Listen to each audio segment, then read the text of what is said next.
All right. It says we are streaming now on the Facebook group. It is Tuesday night. It is 7 o'clock Central. It is time for another conversation with Commodores. And I've got Drano, Dewayne Jones with us tonight. Dewayne and his family have been part of the Vanderbilt sports programs for decades. And we're going to get over 35, 40 years now. That's probably more than that. Yeah. It probably is. But Dewayne, thank you for making a few minutes for us tonight. This is going to be a fun conversation. Oh, this is. And, Bernard, first, thank you for building this platform. I said there were two good things that came out of the pandemic, and one was this group and getting together back with, ex-teammates and connecting with guys that came before us. And then the other thing was my daughter.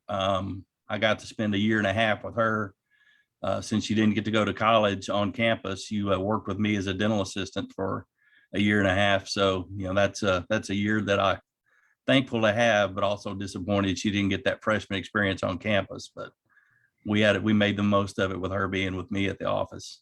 Well, thank you for those kind words. And I know those are some great memories for you both. And guys, if you don't know Dewayne, Jody, Mama Lucy, and the other Jones family members, you haven't been around Vanderbilt sports ever, frankly.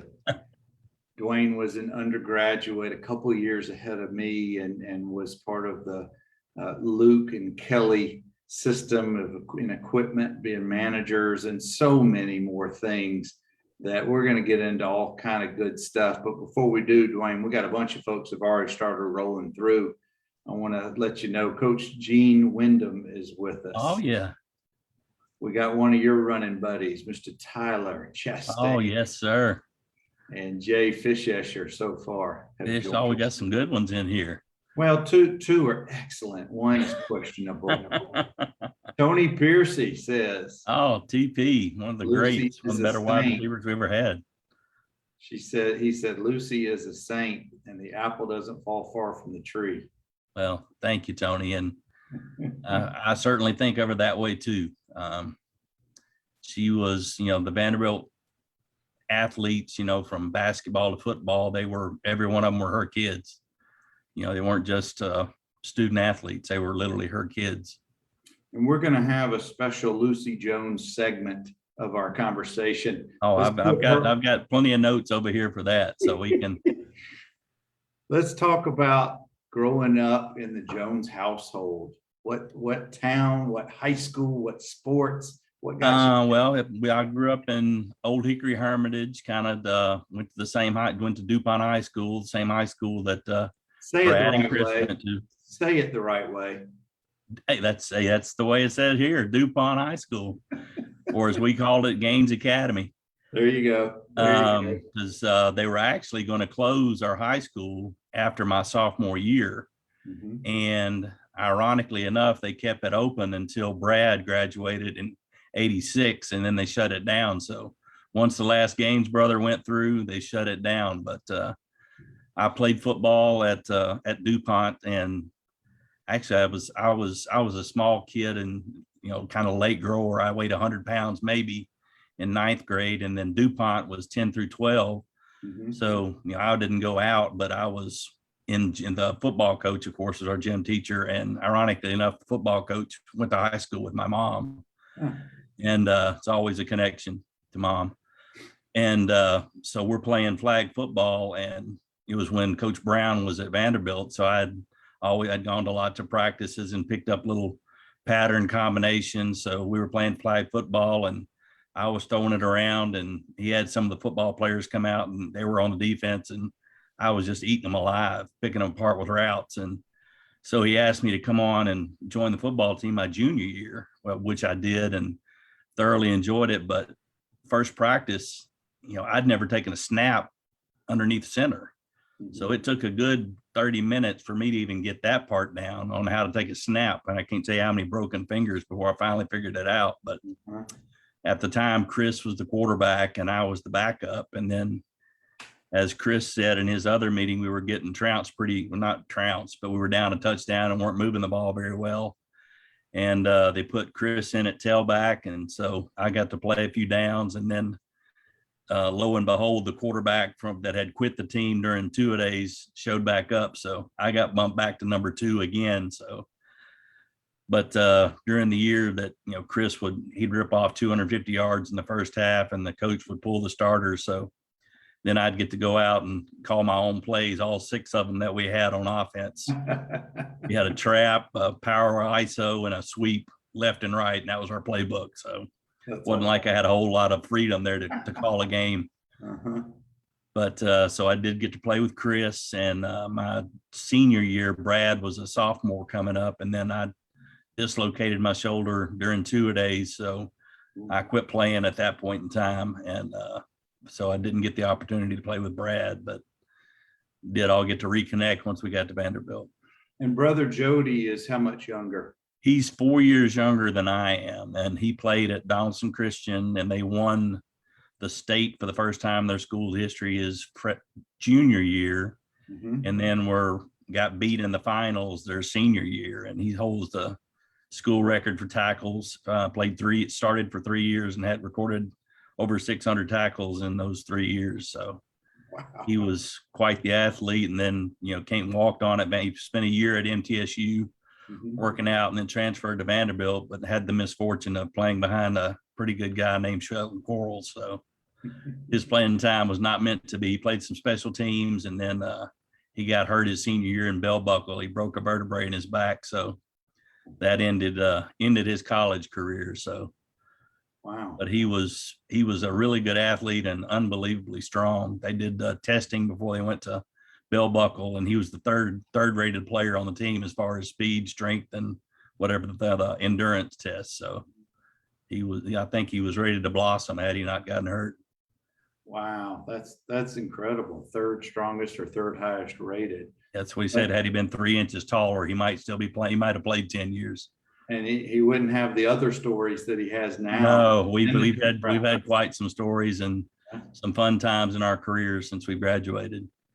Well, we're definitely going to come back to that in just a few minutes as well. Like I said, guys, talking with Dewayne, there's so many stories, so many ways. So many topics, exactly. But when you mentioned Watson earlier, I know you were referring to the 81-82 time period. Yeah, while he was the offensive coordinator at Vanderbilt. That was go ahead. He and my parents became good friends, and they went to church and Sunday school together. So we developed a very close relationship with he and his wife, Brenda, while they were in assistants here. And then, that's continued on through today. I still talk to him a couple of times a month, and then he and my dad play golf together about once a month. He's doing a radio show here locally with George Plaster in the afternoons now. So get to stay in touch with him on that also. I was so fortunate that he joined me on this show more than a year ago, but just technology, it was trying, but we got it figured out and had a good. Yeah, he will admit, and I'm not either. I'm not a techie by any stretch. I'm one of the few people that can say I don't own my own laptop. I don't have a laptop at work. I don't have one at home. So I'm literally borrowing my kids' setup in here in their room. So. Well, if you've made it this far, you're good.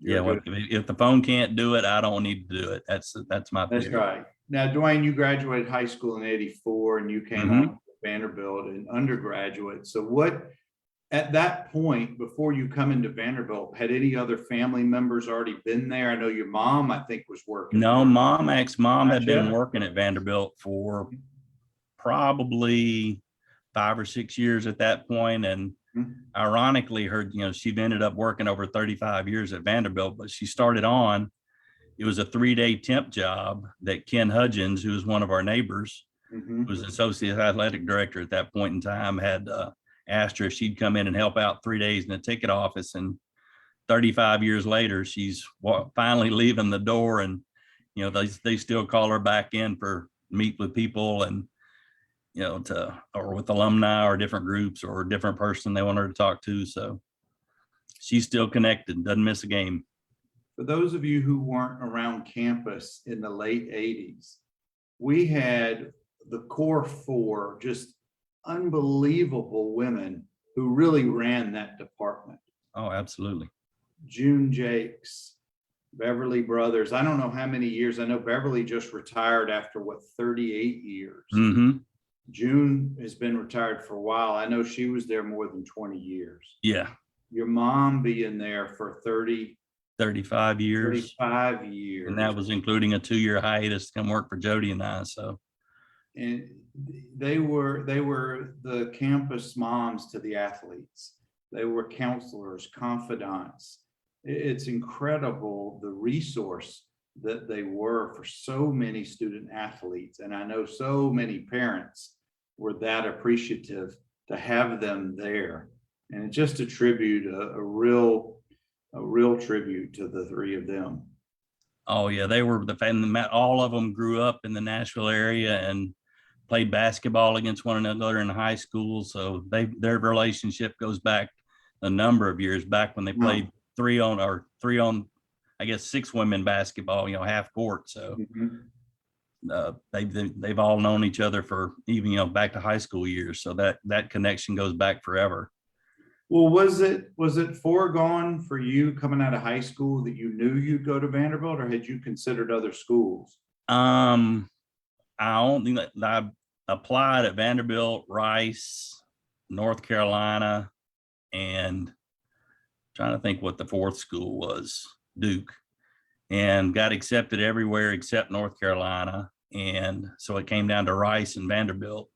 Watson was at Rice at the time, and actually my family was considering moving down there. He offered my dad a job in the fundraising department and mom to come down, but we decided that, or my parents decided it would be better for them to be here. So I stayed here at Vanderbilt, and so that's what I said. I think I was the only football manager ever recruited or taking official visits. So, but I never regretted 1 minute, coming to Vanderbilt. It was kind of, what I'd always, the only place other than following Watson that I ever thought about really being, for sure.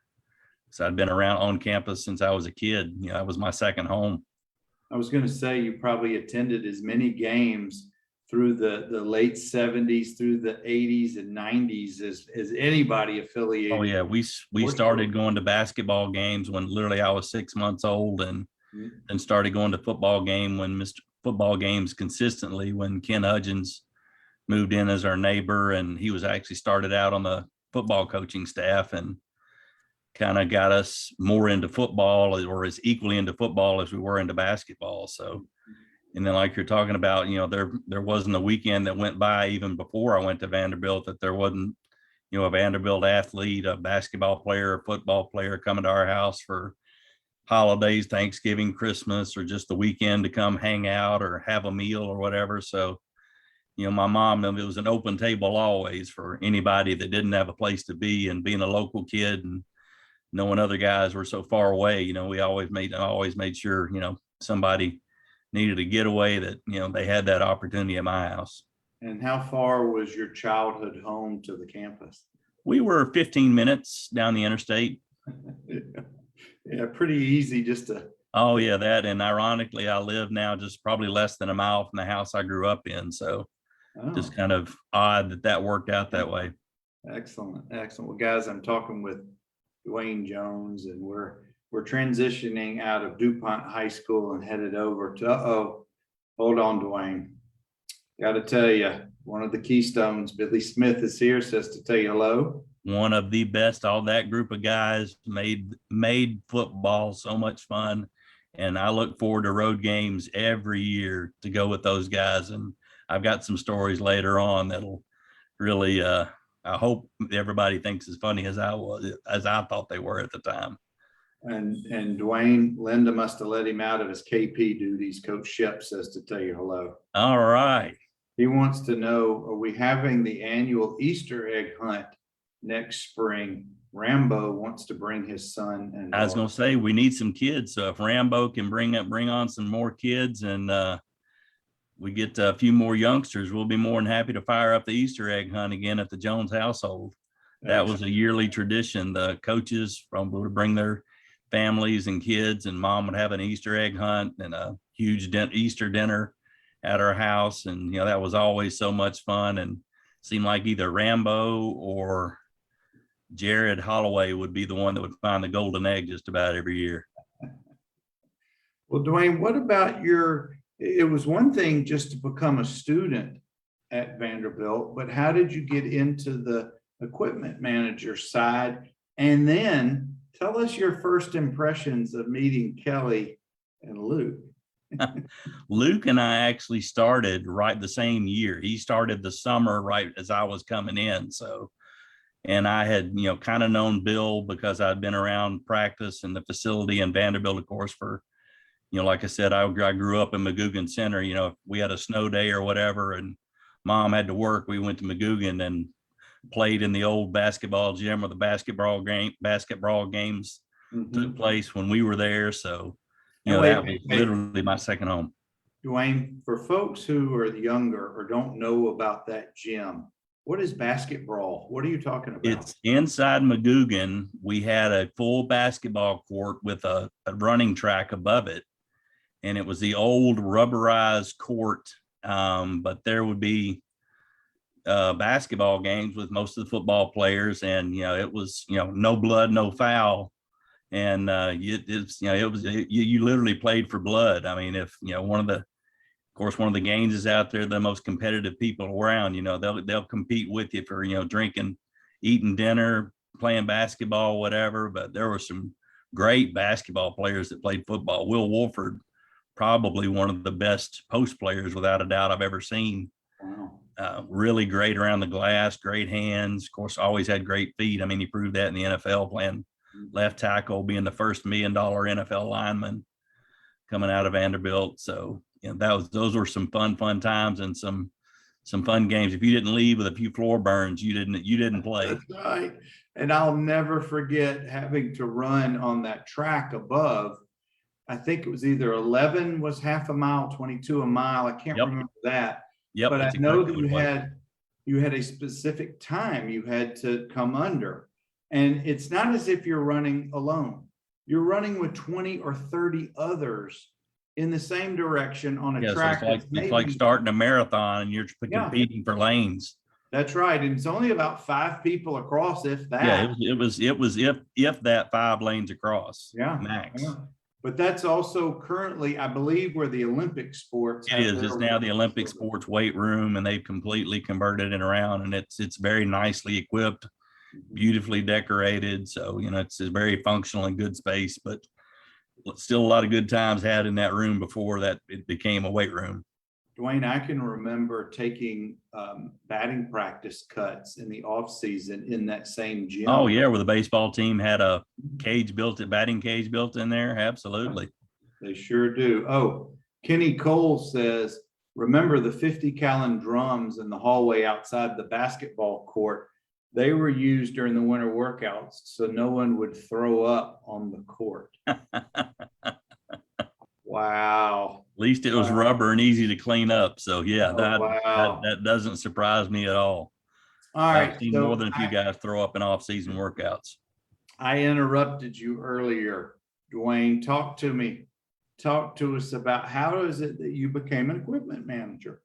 Well, I love football, and I knew there probably wasn't much calling for a 5'10", 150-pound quarterback in college. So I talked to my mom and my dad, and they agreed that if Kelly would have me, I could go on as a manager, and he was thankfully took me on, and Coach Kramer gave me his endorsement too. So went there, and that was when our first road trip. That was one thing that really shocked me. We had 3 managers when I started at Vanderbilt, and we go to Alabama to play the first game my freshman year.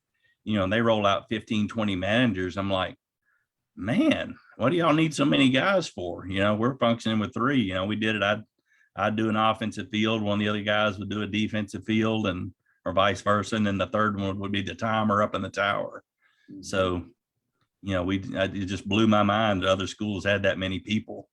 So I can remember the managers coming out before the Alabama game saying, hey, I want to play a little game of touch football. And we're like, yeah, sure. And they're like, well, where is everybody? Where's the rest of your guys? And we're like, this is it.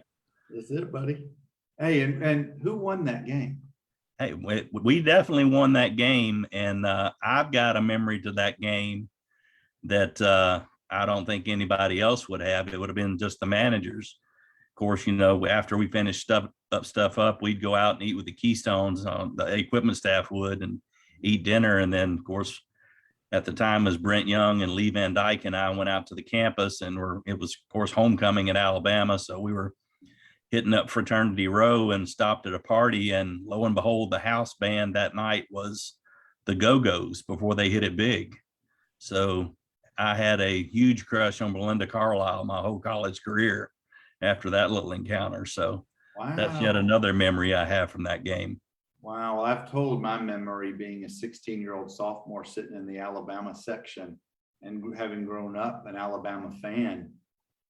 One, I was not happy like the Alabama nation was about the outcome of that game. But little did I know that, 2 seasons later, a lot of these guys would then be Yeah, oh yeah, my that teammates. was the game we won. That we won the battle, but lost the war. We had so many guys hurt in that game that we just, especially in the line, that depth has always been our problem, and we lost so many guys. Couldn't get our feet for that. Well, we've had on the show, I've had Kirk Page, Chuck Scott, Edie Kelsey. I've had so many people share their memories of that game, and it still is a very vivid. Oh yeah, literally to have the bus being rocked back and forth by Alabama fans as we're trying to get out of the parking lot. So it was, we were excited, but it was also a little scary. But that was and I'm a freshman. I'm thinking, man, it's just normal. We go to Alabama, we beat them. We're 4-0. We're ranked in the top 25 my freshman year. I think we're off and running and ready to go. And then the wheels fell off after that. We lost so many guys. Well, it's that 84 team was still stocked fairly well from the 82 bowl team. Oh yeah, and lots of talent. A lot of handprints on it still from Watson Brown's offense. Yeah. Gary Rogers says to tell you hello. Dewayne. Right, one of the all-time great defensive linemen during my tenure. And after the Alabama game, or really after any games where you had to travel, share a little bit more about the interaction between the equipment crew and the Keystone Cops and the home, whichever game, wherever we were. How did the home schools I guess they would be the equipment or the grounds for the stadium. Talk a little bit about those dynamics, Dewayne?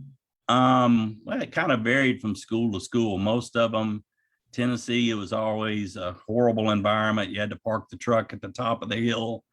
And at the time, the Keystones drove the equipment truck up on Thursday night, and typically the 3 of us and Kelly flew on the team flight. And then my sophomore, junior, senior years, when we got a few more guys, we started driving a van and would follow the Keystones, and then we would ride back in the van, all the equipment guys, because I think we were up to a massive number of 6 by the time I was a senior. So we'd massive staff, but I don't know why I always ended up being the driver. Kelly would start out and get about 15 minutes outside of the stadium or city and say, I can't, I've gone as far as I can. You're gonna have to take over. And everybody else would be asleep in the back of the truck or the van, and it'd be up to me to bring it home. I was always a night owl, so it worked fine for me. Now, we've heard stories, for example, about when the team went to Miami and the Keystones had to spend the night in the facility, in the clubhouse. Yeah, in the locker room. Because of just knowing that it wasn't a very good environment. Ever have any issues during your time?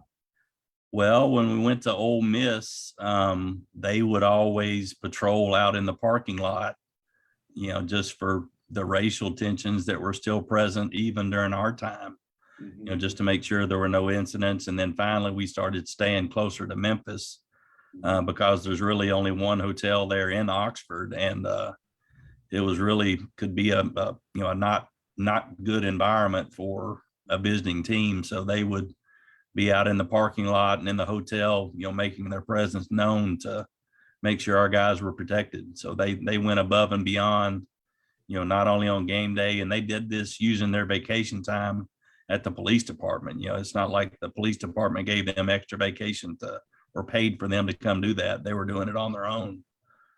They were always such nice men. Oh, And great gentlemen and funny. All of them could tell such great stories. And one of my favorite Keystone Cop stories was we were playing at Army, and we had finished all of our stuff, and that was by far my favorite campus we ever visited. Just the history and the nostalgia. I'm a military historian buff, so I absolutely loved everything about it. And then that night, we usually go to a nice restaurant. So, and we're going to go towards somewhere in the city towards New York. So we don't have a car at that time. So we literally load up in the U-Haul van, our equipment truck. The Keystone Cops are in the back, and then the 4 or 5 managers and Kelly and Luke, and Kelly and I are in the back of the van. So we pull up to this 4 or 5 star restaurant at the valet with a U-Haul van, roll up the back door, and we come piling out of the back. I don't think that valet has still figured out what that one was all about. Oh, that's so funny. But you're right. I was at that Army game. I remember in the second half, it was snowing. We ended up losing pretty late in the half. Yeah. Second half. And that may be as cold of an environment, but beautiful. Because if you guys have never been there, it overlooks. Oh, it's I don't know if it's the mouth or if it's just a big turn in the Hudson River, but it's fantastic. It's a bend in the Hudson River, because during the Revolutionary War, they stretched a chain at that area. And that's why they chose West Point as a fort, because that was the narrowest point in the river, and they could run a chain across the river to prevent the British ships from coming into the harbor easily, or the river easily. So that's why the West Point was chosen for that location as a fort, and then it eventually became the academy.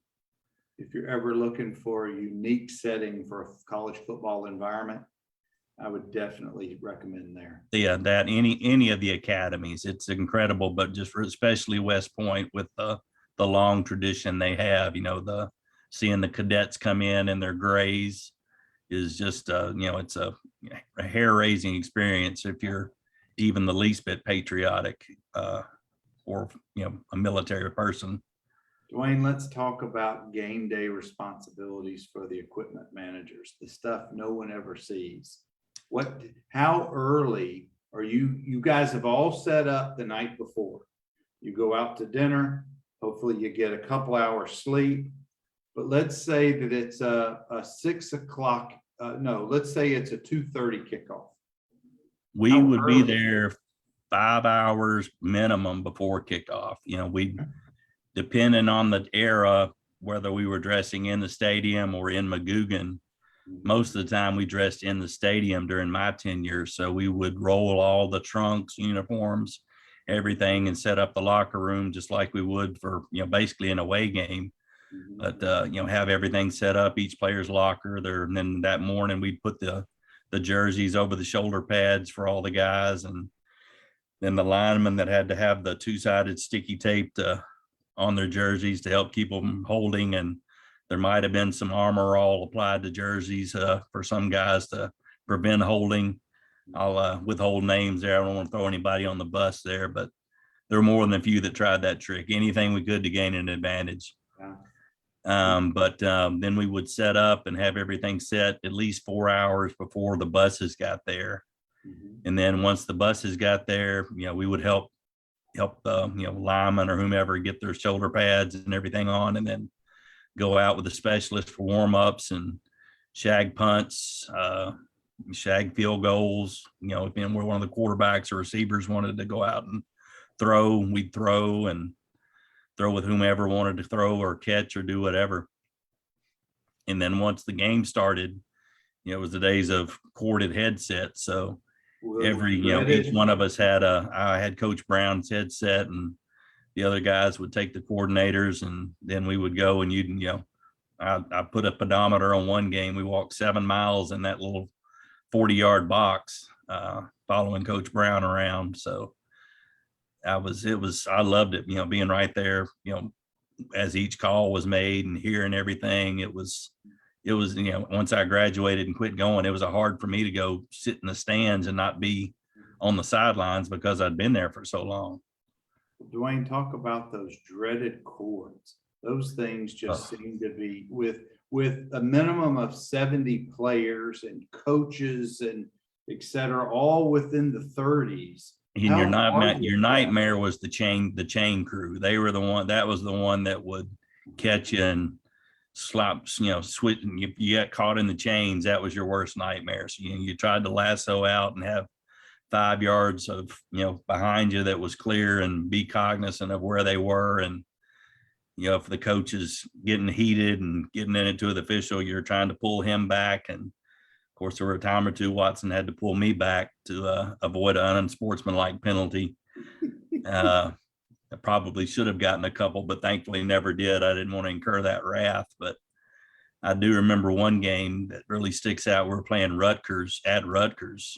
Mm-hmm. And early in the game, it was a 3rd down, and Watson really wanted to bring pressure. We were leading early in the game, and I think Dick Hopkins was the coordinator, and he was wanting to play safe. So Coach Brown said, "No, I want to bring pressure." And I was like, "Coach, they're waiting. What do you want to do?" So he said, "I want to bring pressure." So I, having worked practice, I knew all the signals for offense and defense. So I signaled in whatever he wanted. I can't remember if it was Joe Gentry or Tim Johnson, the strong safety, what the play was. And then, the play starts and he goes, "How'd the play get in?" I said, "I signaled it in." He said, "How did you know?" I said, "Coach, I'm at every practice you were the defensive coordinator. I can't help but pick up the signs. I've got to do something." So yeah, my entire career, I knew the signs for offense and defense. And, if coach got distracted, I would, call whatever they would say in the press box. If y'all weren't relayed it in, I would signal it in if I had to. Well, that's just wonderful memories, Dewayne, and stories. But what about weather interference with it? Oh, Kentucky was always seemed like the worst place to play. It seemed like every time we played there, it was pouring down rain, or it just rained the night before, and it'd be 40 degrees, just enough to not snow, but just enough to make you absolutely wet and miserable every time we played there. And the field would be a mud pit by the time the game started, and, just not fun. And you're trying your best, to help the guys running the balls, keep them dry. Mm-hmm. And later on, I think our junior or senior year, we actually had it's like a commercial dryer, but it was the ball dryer. So you would throw that in there with some towels to get them dried back off and usable. And so I remember that was those being nighttime games too, at least during my time period. Oh yeah, we had a bad rain at LSU one year down there, so that was the most intimidating place I've ever played. I'm sure many have felt that way. Talk about looping officials' ankles. Tyler wants you to talk about that. Tyler and I had one official we especially loved, Bert. I can't remember his last name, but he was terrible. He was a line judge. He was a UT grad, and he just, he put the screws to us every chance we got. So there were more than a couple of times that there were some snares set on the field for him running down the sideline. Fortunately, never caught him, and unfortunately, he did break his ankle in one game, but it was not a game that Tyler and I were involved in. So we can take no blame in that accident.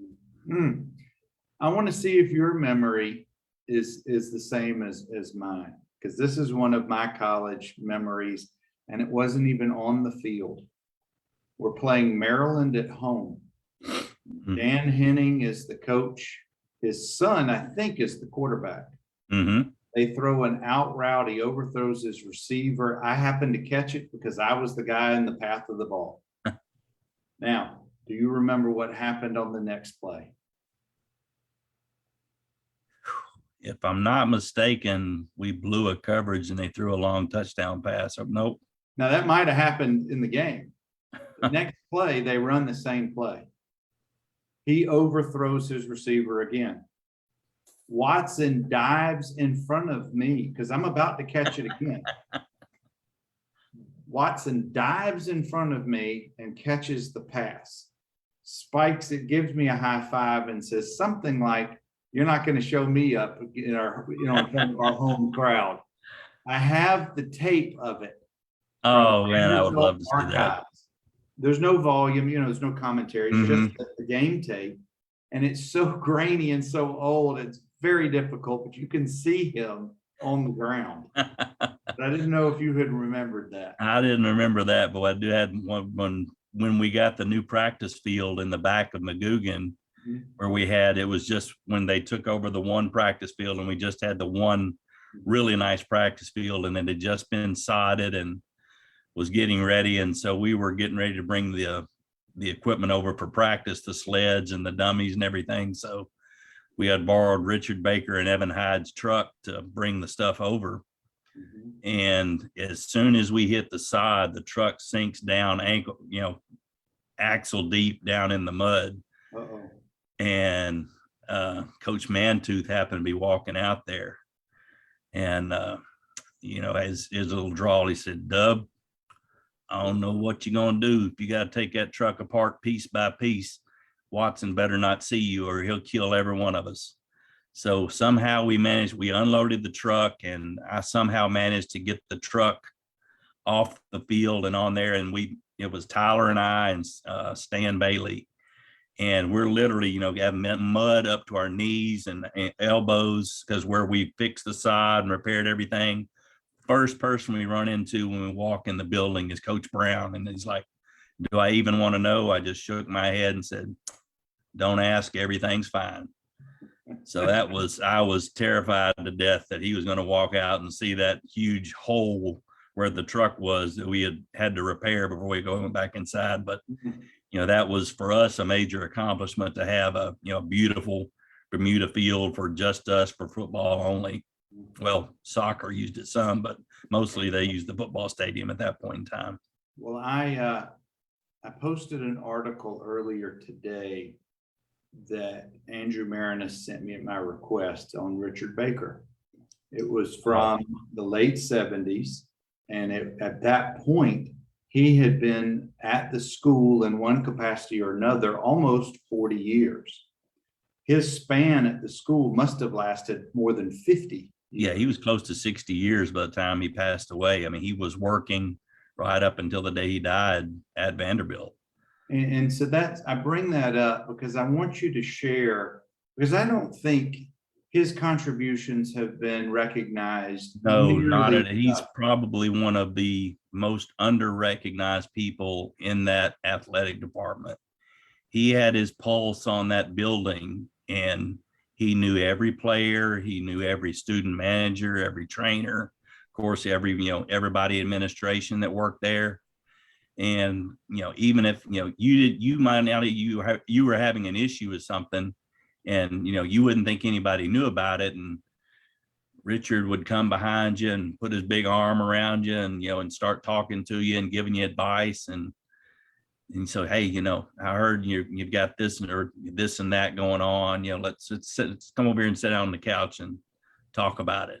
And so he was just a friend and a mentor to so many people throughout the years, white, black, it didn't matter.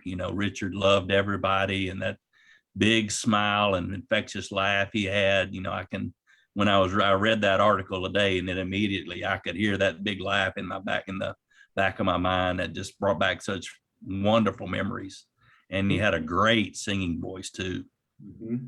He didn't know me from anybody else, but he knew I was part of the Vanderbilt family at the time.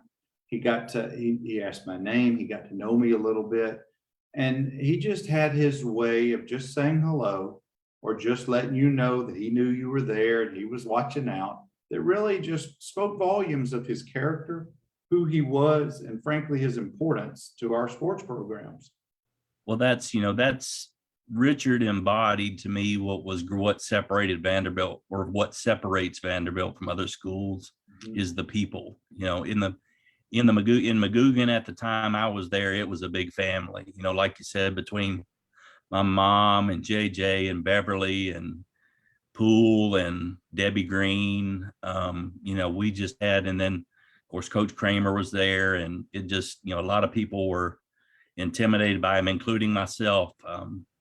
There was one night soccer had practice on the field, and I was supposed to turn the lights out after soccer, and I knew money was tight all the time. It cost $5,000 to turn the lights on any time, and I don't know how much per hour. So I look out, and it's like 10:30 at night, and the lights are still on in the stadium. So I'm panicked. So I dead sprint from Carmichael Towers over to the stadium, go into the stadium to turn off all the lights. Turn off all the lights. I noticed that there's a car parked on the 50-yard line. And I'm thinking, oh, great. I'm going to go deal with some drunk fraternity guys to get them off the field. Mm-hmm. I walk out, and as I get closer, I realize it's Coach Kramer and Sarah Jo. And so I'm terrified at this point. I'm like, well, there goes my scholarship. Time for me to bail and find something else to do. So I go up to the car, and he's like, why are the lights still on? I said, Coach, I was supposed to turn them off after soccer practice. And I said, I just was at the dorm studying. I forgot all about it. I said, I looked out the window and saw the lights on and ran over here as fast as I could. He said, well, who was out here? I said, the men's soccer team. He said, well, just make sure when we pull out, the gate's locked and everything's off. He said, I'll make sure they come over and clean up all that. Coach Johnson and the soccer team come up and clean up all the cups and the garbage they left on the sidelines. And so, I didn't get yelled at, but it was around Christmas time. And about 2 weeks later, I'm at Green Hills Mall shopping, and I hear a voice over my shoulder, you get those lights off yet, Jones? And I turned bright red and turned around, and there he is. And he just gives me a big smile and a pat on the back. So at that point, I knew I was safe. So, but yeah, I was absolutely mortified when I walked in and realized that was his car out on the 50-yard line. That just shows you he was everywhere all the time.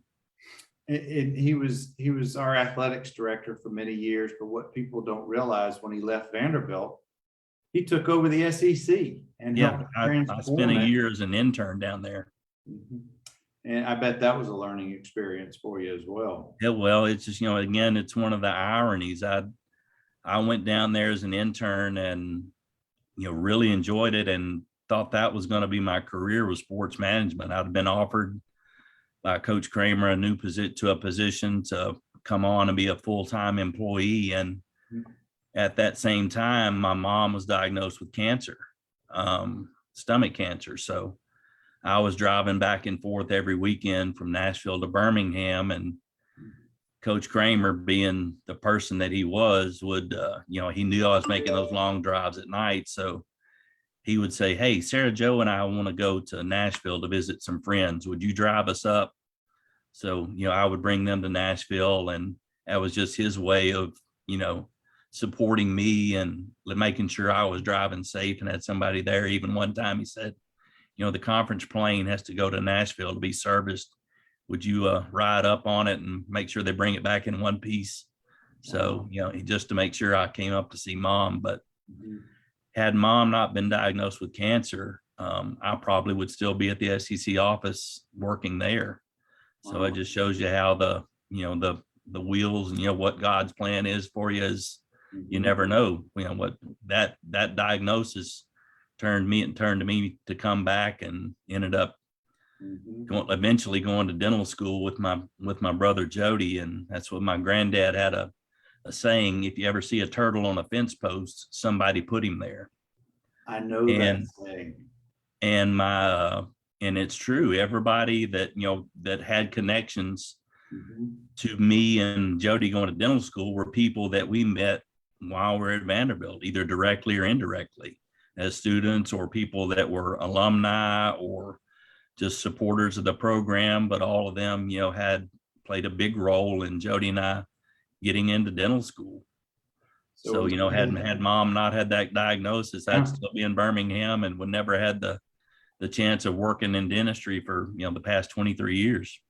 Well, instead, you might have been succeeded Coach Kramer or Commissioner Sly. We might be calling you Commissioner Jones. There's a guy. I would like to think that by now I could have had the commissioner's chair. Yeah.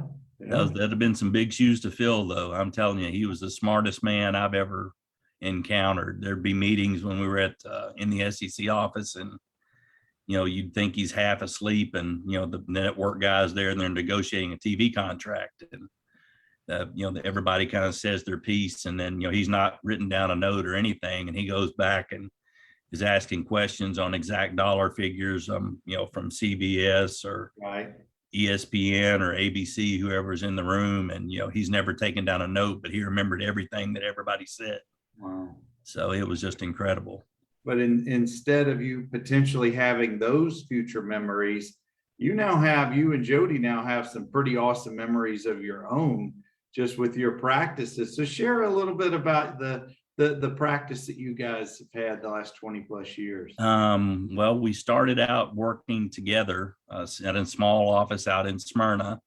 Mm-hmm. And another Vanderbilt connection. My brother, Jody, worked at a nightclub downtown called Club Mare Bull on 2nd Avenue. And a lot of the former football players worked there as security as well. And I did later on once we went to dental school, but there was a guy by the name of Mark Calloway who worked there, who was the Undertaker. So we met Mark, before he started wrestling. So Jody and I had been out of school about a year and a half, and we get a call one night at midnight. It's Mark, our Undertaker, calling saying, "Hey, can you guys help us out?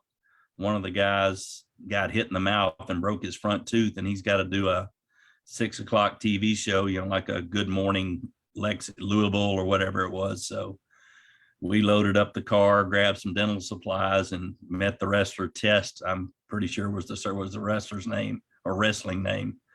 Andrew Martin was his real name. And so he's laying on the bed with his head hanging off in the hotel room. I'm holding the lamp over as the operatory light, and Jody's working on him with a Dremel, making a tooth. Thank goodness it was pre-HD days. And then that led into us being offered to travel with it was then WWF, on to Sunday night SmackDown, or Sunday night pay-per-view, and then the Monday night Raw and the Tuesday night SmackDown. And we did that for 3 years, alternate. He would go one week and I would go the next week. And then when we were on the road, you would rent a car and travel from one city to the next. Mm-hmm. When I was on the road, I drove the Undertaker. And when Jody was on the road, he drove the Rock. And one night I asked Mark, I said, "Mark, why'd you pick me to drive you instead of Jody?" I said, "You've known Jody longer than me." He said, "Well, your brother likes to talk a lot more than you do." He said, "You're kind of quiet in the car so I can get some sleep." And he said, "The Rock loves to talk, so they make a good pair."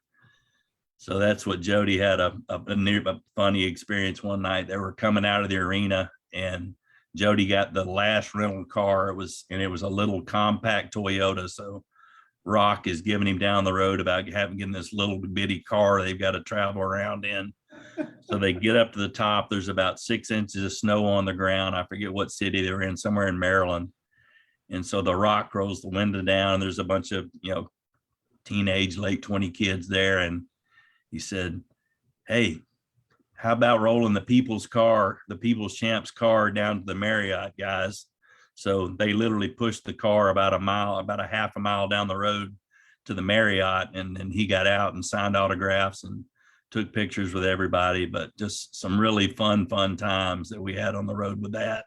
At that, back then, was he known as the Rock, or was he I know his first name was like Rocky Maivia. Like Rocky Maivia was his first name, but when we had started it, the Rock had come alive. So Dwayne, what's so funny is the younger generations don't know that he played football at the University of Miami. No. Don't know that he was a professional wrestler. They just know him as a big time movie actor. And he went to high school at McGavock here in Nashville for a year. Wow. So there's always a Nashville connection with everybody. That's right. Guys, I'm talking with Dwayne Jones. We're talking Vanderbilt football. We're talking pro wrestling, dentistry, you name it. We're having a good discussion. Dwayne, I want to talk about what made it fun for you being part of the Vanderbilt football program during those years. as an undergraduate, and then after you graduated, what fun, what successes, what's memorable for you?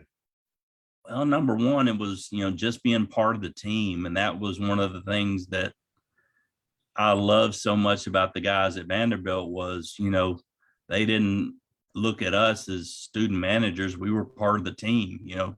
They looked and realized that, we worked just as hard as they did, or put in just as many hours as they did, to make, and, we did everything we could to make sure they had all the tools necessary to make sure they were successful on Saturday nights or Saturday mornings for the earlier TV games. But, I put my heart and soul into it. I was that 5'10", 150-pound quarterback on the sidelines, wanting to win every game just as bad as anybody that put on a pair of shoulder pads and cleats. I've always had that, love of the university and the school, and wanting us to have success, and, not having as much as we wanted. But, you look back at the players that I knew and even the managers. I mean, we've got doctors, lawyers, engineers, inventors, people that went to Vanderbilt, at least with the football program, 90% or above across the board have made major contributions back in their communities where they are, and are positive influences on people today. It's just amazing to see. I mean, I've got a son that's 15, and his ambition is to be a constitutional lawyer and eventually possibly a Supreme Court justice. So in a few years, I may be calling you for a little advice on how to handle that. Absolutely. But he's as a sophomore in high school, he knows more about the Constitution and the operations of government than probably 70% of the country or more. He's not your average 15-year-old kid, that's for sure. And he's 6'4" and bright red hair, but just has no interest in athletics whatsoever. So, my dose of athletics is still, I get it through Vanderbilt and going to their games. And now Jody has a son that's a sophomore at Donaldson Christian and is going to be a college player. He was just voted on ESPN or Sports Illustrated, I forget which one, the top 50 prospects for the class of 2024. And then Brad Gaines' son, Bradford, is the quarterback. And he just had a great night last Friday night, threw 4 touchdowns for almost 300 yards. So they've got a really good team and have high hopes for getting back to state and Ashton being able to raise a trophy like his dad did. I'm hearing so many great things: multi-generation, family, the love of sports, and you're still seeing former classmates and others at their children's events, and maybe even eventually on campus, and calling Jess Neely home at some Yeah, point. well, we're still waiting for a Vanderbilt call for Jody's son Ashton, but it's still early in the game. He has gotten an unofficial visit already to Auburn lined up, but he had some really good camps this summer and caught some attention of some big schools, North Carolina, Auburn, and Colorado. So he's And going to be a special player. Dewayne, that the season's early. Coach Lee's helicopter may find its way to Donaldson. He needs to come to Donaldson Christian. There's a kicker there that's a junior that could potentially play D1. They've got a couple of offensive linemen and defensive linemen that I think could be D1 players, especially for a school that's as small as Donaldson Christian is. And they've overcome a lot. Their school got destroyed by a tornado that hit Nashville 2 years ago, so they're still rebuilding that. And hopefully by the end of this semester, the school will be completely finished and renovated. Wow! But they've been going to school in a construction zone for 2 years and having lunch in a party tent in the backyard. They haven't had a cafeteria for 2 years now. Wow. Well, let's talk about, we've got just a couple more minutes, and guys, I'm talking with Dewayne Jones, just having an awesome conversation all over the board. But that's what makes these so fun for me, and hopefully for those of you participating, watching, listening, and commenting. You've been part of the Vanderbilt program for 40 years. You've been a staunch supporter through thick and thin. The Jones family is as well known for their support of Vanderbilt sports as any family. But what makes you keep coming back? We may have a 0-9 season like last year, or we may have a 9-4 season like under Franklin. You never know. It's always the kids on the field, the players. We do, I've always, Vanderbilt's always done things the right way and bring in quality kids that you can be proud of and know that they're going to make contributions on and off the field once they're gone. And our seats now we sit on the front row opposite the press box. So, we've had a lot of fun sitting over the opposing benches, and Jody and I having conversations with players right up against the rail in that UT game where we beat them at home for the first time 5 years ago or so. Oh, that was so much fun.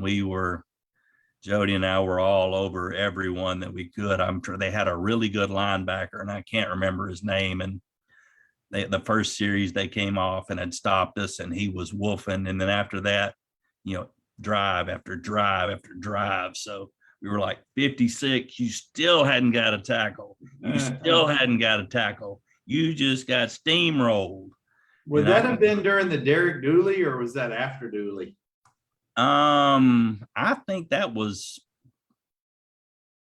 pre-Dooley, maybe. Okay. So that would have been who was right? I mean, no, it wasn't Lane Kiffin. There's been so many of them, I can't keep up with them. But Dwayne, you led me to something else before we get out of here. Back during Watson Brown's head coaching time, our team was actually on the sidelines opposite the scoreboard. I mean, opposite the press box. What was in the thinking? Because now, and for many years now, we're on the same side as the press box. He thought that would have better communication with the coaches in the press box by them having an opposite view of what he had. So he felt like he had more of a the technology wasn't then what it is now, with all the cameras and everything else. So by us being on that sideline, he felt like that coaches in the press box could get a different angle than what he was seeing on the field. So he felt like that gave him a better perspective of the whole field and be able to, especially because we were calling most of our plays at the line, so he could make last second adjustments. And that's what he liked. And that was some of my favorite memories. We'd be lined up and he would call a play, and especially when Boo Mitchell was our go-to guy, they'd call the play, and then he would tell Boo, he'd say, "Boo, run a 9 on this." And so Boo would signal behind his back the number to EJ on what he was going to run. And, when we get on a roll late in the game in a 2-minute situation, that was so much fun to see that communication, and the excitement of being in the middle of that was just, you don't get those kind of highs very often in your life to be a part of it. It's the game within the game. You can sit in the stands, you can watch it on TV, but when you're part of it, when you're on the sidelines, whether you're a player, equipment manager, a coach, whatever your role may be, when you see what's going to happen, or what's going to happen before it happens, you're right. That is a real high. That's a real rush, whether you're calling in the plays or playing on the field. But Dwayne, I could sit here and talk with you for. I've got 2 whole pages of notes I hadn't even touched yet. So I've got lots and lots of, I wish we could share with at some point in time. Well, we're going to come back probably around Thanksgiving. Me and you are going to have round 2. I look forward to it. Well, I want to thank you for tonight's memories, and I'm looking forward to the next conversation. Yeah, and we didn't even touch on the spring break trip to spring baseball with you, Tyler, and I piled in my RX-7. So we'll come back to that in a few weeks. But guys, the guy who has the memory, who has the experiences over 40 years, Dwayne has been part of the program, the Jones family, probably close to 50 years at this point. And this is why I love doing these conversations. It's the oral history of the Vanderbilt football program. We're going to keep doing them as long as folks keep showing up. So Dwayne, I really appreciate your time. I really appreciate you, Bernard, and all you're doing. I look forward to Thursday night or Tuesday night every week. So Me. I appreciate you letting me have Right the here. opportunity. You too. Thank you, Bud. I sure appreciate that. All right. Guys, we'll see you next Tuesday at 7 p.m. Central. We're going to keep doing these each week. Y'all be safe now. Anchor down, everybody. Anchor down.